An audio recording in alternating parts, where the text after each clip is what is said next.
تھے نا مدرسے کے بچے ہوتے ہیں تو وہ قاری صاحب چھٹی نہیں کرتے نا, تو وہ مدرسے کے بچے چاہتے تھے ہمارے جو قاری جن کا نام عبد الغفور ہے یہ چھٹی کریں. چھٹی نہیں کر رہے تھے وہ, تو اب بیمار نہیں ہوتے تھے, صحت مند تھے. تو ایک بچے کو شرارت سوچی, وہ قبرستان میں چھپ کے قبر کے پیچھے بیٹھ گیا جہاں سے قاری صاحب روز گزرا کرتے تھے, اور قبرستان میں سلام کرتے تھے, السلام علیکم یا اہل القبور. ٹھیک ہے یار, قاری صاحب کو بیمار کرو.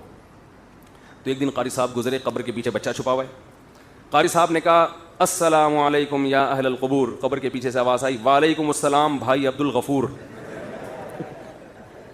جیسے ہی آواز آئی ہے قاری صاحب خوف سے بے ہوش ہو گئے کہ بھئی آج تو قبر سے رپلائی آ گیا ہے, آج تو کیا آ گیا ہے, رپلائی آ گئی, اللہ خیر کرے. تو بچوں نے کہا بھائی 1 مہینے تو بہرحال چھٹی ہو گئی. تو انسان اگر بہادر ہو, اگر وہ رپلائی آنے کے بعد بھی قاری صاحب کہتے کھڑے رہتے, تو بچے فخر سے تعریفیں کرتے نا بھائی.